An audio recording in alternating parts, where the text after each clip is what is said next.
Hey guys, it's Annabelle. So I wanted to start today off by doing a belly shot. So we're going to just reverse things today. Okay, so here's my back. I don't fit in the camera anymore. But anyways, you can't see all the way to the bottom, but here's my belly button right here. My belly button is getting shallower and shallower. So there is the baby belly. It is getting huge. Huge, huge, huge. So anyways, it is Saturday morning and I have been running around trying to get stuff done today. And we have Christmas today, and my husband is actually hunting right now and he's on his way home. So I don't know when I'm going to have to cut this video off. So I wanted to do a belly shot first. That way I don't end up cutting that off of the end for you guys. Anyways, today is Saturday. We are 30 weeks and 1 day pregnant today, and we have 69 days until our due date. So that is so super exciting. Belly is getting huge. I can no longer get up the way that I used to. I kind of have to do this sideways kind of thing, where it feels like there's a big huge bowling ball in there, and it's just super, super, super exciting that everything's getting bigger, and just we're in the last 10 weeks home stretch, so it is just awesome. I'm so very excited. But yes, been running around this morning trying to get stuff done. I haven't eaten breakfast, and I do get even bigger as the day progresses, and then in the evening I just feel gigantic. But anyways, so I have lots of stuff to cover, and my husband should be home in the next half hour, but I have to quickly do this so that way we can get going. I still have to get ready and all that kind of stuff, so we can go. So anyways, I did not mention it in my last video because I wanted to talk about it in this video, and that is my RhoGAM shot and my glucose screen. I did have both of those at 28 weeks and 3 days, but I didn't have any results last week for my 29-week appointment, so I didn't bring it up. But I did want to bring it up this time because I did have my 30-week appointment yesterday, so that is very exciting. So anyways, so I did a video quite a while back on the RhoGAM shot, and with me being Rh negative, and just why that shot is 85% of women, I think, is the current statistic on pregnant women who have to get the RhoGAM shot, who are Rh negative. So that's quite a good percentage of pregnant women who have to. And you have to get the first shot around 28 weeks, and then if your baby ends up being positive, because you're Rh negative, if your baby's blood is tested right after they're born, if they end up being positive or having positive blood, you get the second round of the RhoGAM shot within 72 hours of the birth. I did end up having the second RhoGAM shot after my daughter was born because she was tested positive. And so if this baby is negative, I don't have to get that shot. But if this baby is positive, then I will have to get that second round of the RhoGAM shot after he or she is born. So since my daughter was positive, chances are this baby is going to be positive. So most likely I will have to get that second round of that RhoGAM shot. Again, I did a video kind of explaining it all. You can go back to that video, or if anybody wants me to explain it again in a new video, just let me know and I'll do that. But anyways, so my glucose test, you have to eat a certain amount of grams of carbohydrates 2 to 3 hours before your glucose test starts. And we did the hour test, and so I had to wake up super early in the morning because my appointment was in the morning, and eat the required number of grams of carbohydrates. Then I went in for my appointment. They drew my blood and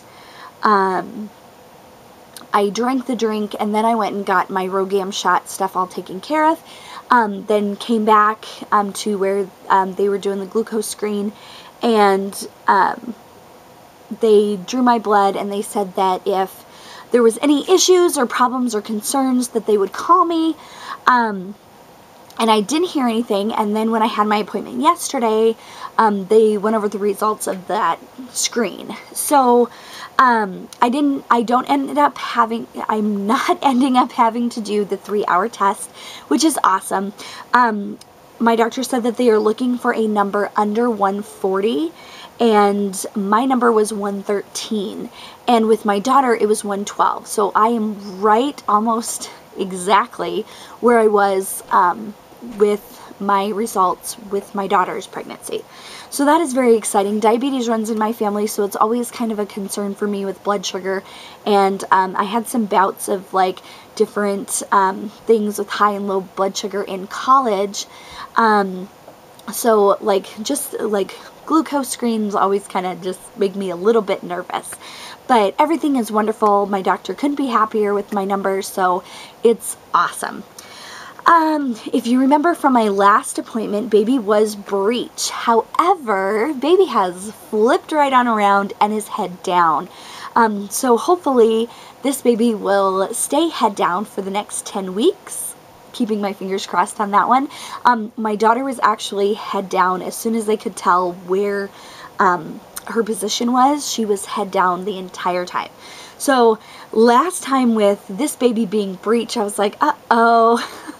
But now the baby has flipped and is head down, so that makes me super, super happy. So again, keeping our fingers crossed that baby stays head down until birth, so that will be awesome. I am measuring 32 weeks, and we are 30 weeks, but I am measuring 2 weeks ahead with this pregnancy. So with that and the heart rate, my baby's heart rate is in the upper 130s, and so my doctor's prediction is that it's going to be a big baby, and that it's going to be a boy. And I kind of giggled when he said this. Again, I know I said this in another video, but he actually guessed or predicted that my daughter was going to be a 9-pound baby and that she was going to be a boy. Well, she was only 7 pounds 3 ounces, and obviously she was a girl. So I kind of giggled a little bit at his prediction, and I was just like, I put so much weight into your guess last time, and I was like, so a 7 pound 3 ounce baby just seemed really small, and it was a girl. So he said that it's just a fun thing that he does just to guess. And I'm like, yes, like I've been guessing this whole time too. There are some weeks when I think it's a girl, there's some weeks when I think it's a boy, and it's just like, it's just fun to guess. Obviously you don't know, it's 50-50 on gender and all that kind of stuff, and the weight can just vary. But most of what I've gotten from friends and family and just people that we know is most people say that we are having a girl.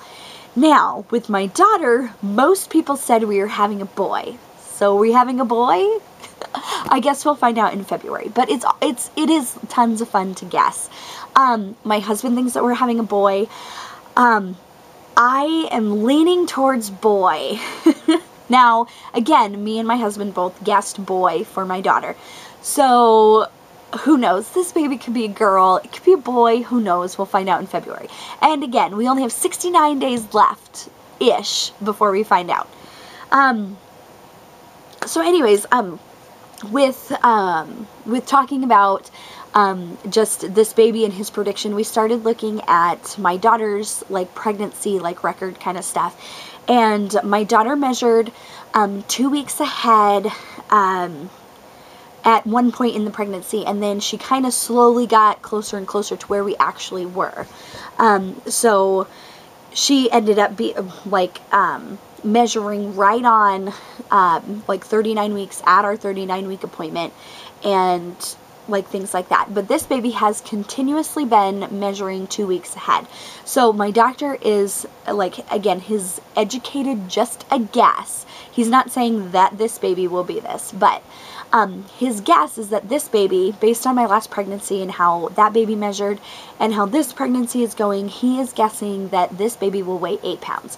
Again, just a guess, but it's very exciting to see what he says, what everyone that I know says, and it's just awesome. I have been taking vitamins daily. I take my prenatal vitamin. I did end up continuing taking my fish oil, and I did continue taking my calcium. With my daughter's pregnancy, I did end up having to be put on iron pills. However, this pregnancy, everything is like beautiful with my iron, so I don't have to do that this time around. So that is awesome. Just an extra pill, and it's like, oh, but don't have to do that this time. Let's see, what else was I going to say? Oh, yes, I don't have any baby buys to show you. I did show my baby freebie stuff that I got for free for bottle and formula feeding in my bottle and feeding must-haves that I just posted. It should be right before this video. But so check that out. So I didn't have anything to like that I bought to show this week.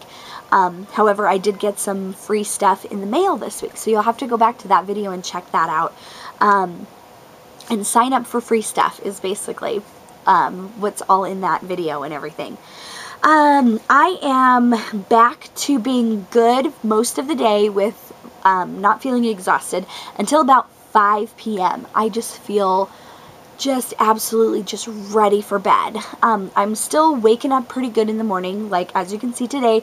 I've been super busy this morning already, and I know that, you know, once that 5 o'clock hits, and that's usually when it starts getting really dark, and I think that's part of the reason, but I'm just getting super exhausted at like 5 o'clock at night and just ready for bed. So when my daughter goes to bed, I want to be in bed shortly thereafter. I'm trying to keep as busy and keep moving as much as possible. I think that is one of the reasons why I did so well during my daughter's pregnancy, is because I kept busy and kept moving. So I'm trying to definitely push that, not push it hard, but definitely trying to keep myself going. And staying active, and of course, like everyone who's been following me knows that I've been busy with Christmas, and my daughter's birthday is coming up, so planning and preparation for her birthday and baby has all been keeping me busy and everything. So just trying to keep moving. I know this pregnancy is different because I am working at home. For this pregnancy and my last pregnancy, I was actually working out of the home. So it seemed a whole lot easier to make sure that I was walking and staying active, getting my heart rate up quite a few times during the day with her pregnancy. But with being at home, it's a matter of like making sure I'm getting up and down those stairs, getting up and down, moving around. And of course, chasing my daughter is definitely beneficial. I do think that I have gained more weight this time around. Again, not for certain on a number or anything, but I can guess. But anyways, so I am feeling a lot more just like bigger this time around, I guess. But yeah, oh, I've had nursing cramps in my left breast. And moms who have breastfed before know what I'm talking about. It's kind of like a stinging cramp sensation that is just in my left breast. Again, I was only leaking from my right breast, but now I'm getting the nursing cramps in my left breast. So I'm not a real big fan of that. It hurts. It's uncomfortable. Just been doing a lot with massage and things like that to relieve that. My back pain is coming back.